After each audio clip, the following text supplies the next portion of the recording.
राज की बात में आज हमारे साथ एक ऐसी शख्सियत जो लगातार हरियाणा की राजनीति में सक्रिय रहे हैं और दौर खेलों का है, तो ऐसे में खेल मंत्री के साथ बातचीत मुलाकात जरूरी हो जाती है।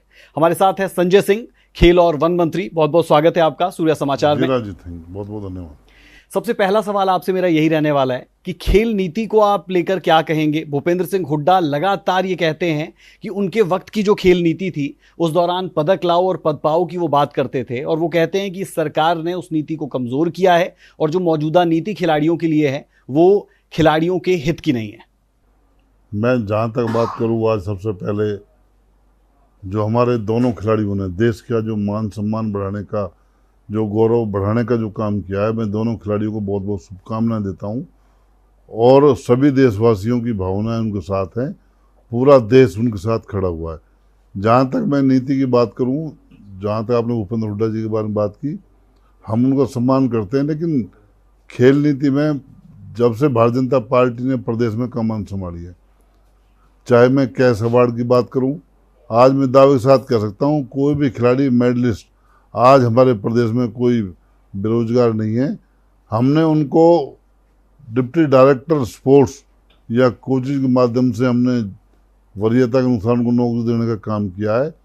और जो कैश अवार्ड खिलाड़ियों को जी, मैं समझता हूँ पिछले कार्यकाल की बात नहीं, पूरे देश में जी, जब से पूर्व मुख्यमंत्री मनोहर लाल जी और नायब सैनी जी ने कमान संभाली है, हम जो खिलाड़ी हमारा प्रदेश में जो ओलंपिक में जो भी जीत कर आता है, गोल्ड लेकर के आता है, उसको हम 6 करोड़ रुपए, बहुत बड़ी राशि 6 करोड़ होती है। भूपेंद्र हुड्डा जी से मैं कहना चाहता हूँ, उन्होंने किसी भी आज तक ऐसे खिलाड़ी को जो गोल्ड मेडल या जिन्होंने नाम मान सम्मान किया है, किसी को भी आज तक इतनी राशि देने की बात कही हो। 6 करोड़ रुपये बहुत रकम राशि होती है, और खाली राशि ही नहीं है, हमने उनको नौकरी देने का भी काम किया है। इसी के साथ साथ हम खिलाड़ियों की जो ज़रूरत होती है, हम उनकी डिमांड उनसे पूछ करके हम उनको सरकारी तौर पर पूरा करने का काम करते हैं। और उसी नीति के आधार पर हमारे खिलाड़ी आज देश में हरियाणा का नाम उन्होंने रोशन किया हुआ है। और दोनों खिलाड़ी हमारे मन्नू भाकर जी और सर्वजीत जी, जिन्होंने देश का नाम रोशन किया, ये उसी पॉलिसी की देन है। बिल्कुल। जिस तरीके से शुरुआत में ही हरियाणा के खिलाड़ियों ने भारत को पदक दिलाए हैं, उसे लेकर मान सम्मान भी बढ़ता है, हरियाणा का गौरव भी बढ़ता है। कौन सी ऐसे नए कदम जो आपकी सरकार की तरफ से, आपकी तरफ से उठाए गए, क्योंकि बहुत सवाल खेल नीति को लेकर उठाए जाते हैं, तो ज़रा दर्शकों को बता पाएंगे कि कौन सी ऐसी नई चीज़ें हैं जो आपकी तरफ से की गई?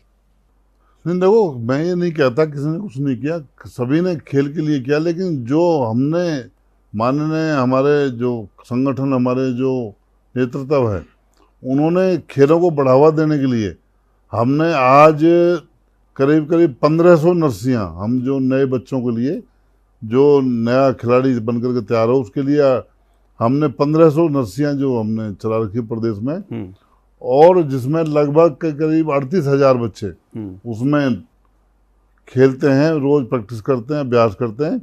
उसी के आधार पर आज हमारा प्रदेश, मैं समझता हूँ जितनी देश की आबादी है उसका 2% हमारा हरियाणा है।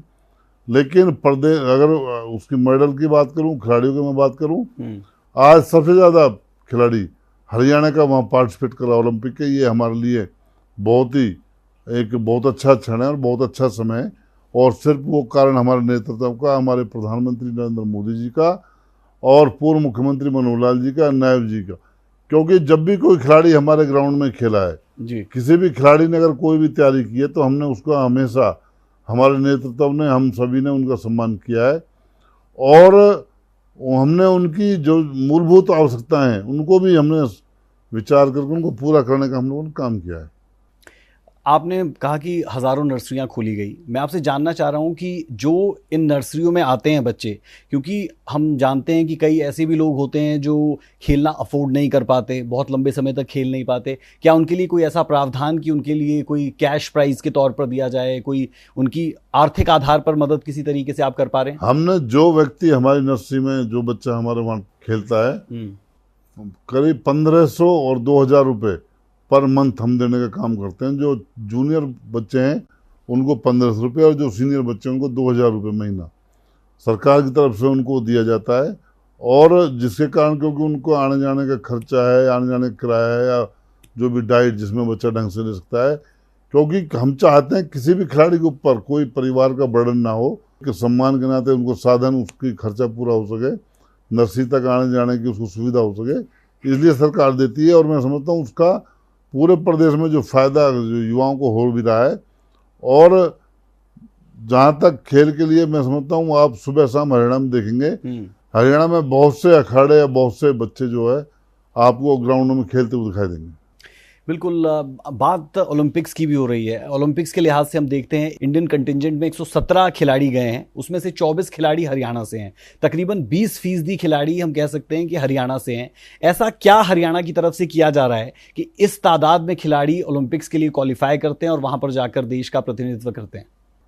हरियाणा का जो युवा मजबूत युवा है, हरियाणा का जो दूध दही का जो खाना हमारा जो परिवेश है, उसके नाते हरियाणा का जो यूथ है उसमें दमखम दिखाने का अपना एक मन है, और वो उसी आधार पर खेलता भी है, प्रैक्टिस भी करता है। और हरियाणा का युवा देश के लिए खेलता है, देश में अपना नाम करता है।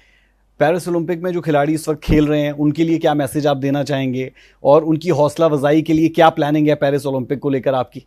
मैं सबसे पहले सभी देशवासियों और यूथ की तरफ से उनको बहुत बहुत बधाई देता हूँ, और ये उनसे उम्मीद करता हूँ। अभी तो हमारे मेडलों की शुरुआत हुई है, हरियाणा खिलाड़ियों का हब है, और हरियाणा के हमारे जो खिलाड़ी है, पूरे जो देश के खिलाड़ी 17 जो गए हैं, उनसे सभी से मैं उम्मीद करता हूँ आप खेलें, देश के लिए खेलें। पूरा देश आपकी तरफ बड़ी उम्मीद के साथ देख रहा है, और आपने जिस प्रकार आप एक अनुभवी एक के तौर पर आप लोगों ने यहाँ जो अभ्यास किया है, प्रैक्टिस की, उसका दमखम वहाँ पर पेरिस में दिखाएं, जिससे आपको सरकार जो भी आप सुविधा कहें उनको देने के लिए हम तैयार हैं। और कुछ अपनी प्लानिंग है पेरिस ओलंपिक को लेकर? कैसे हौसला अफजाई करने वाले हैं खिलाड़ियों की? बिल्कुल, आने वाली 4 तारीख को मैंने भी वहाँ जाना है, क्योंकि हमारे खिलाड़ियों का वहाँ मान सम्मान बढ़ाने के लिए और खिलाड़ियों का मनोबल मजबूत करने के लिए मैं ओलंपिक तक वहीं पे पेरिस में रहने वाला हूँ। तो आप खुद भी जा रहे हैं हौसला अफजाई के लिए? ये काबिल मैं जा रहा हूँ, मेरे साथ हमारे 2 विधायक और हमारे साथी जा रहे हैं, और हम वहाँ पर हम सभी खिलाड़ियों से, अपने देश के खिलाड़ियों सबसे हमारा मिलना भी होगा, और उनके हम मैच भी देखेंगे। और किसी प्रकार की कोई हमारे लायक कोई सहयोग की बात आई तो हम उसको पूरा भी करेंगे।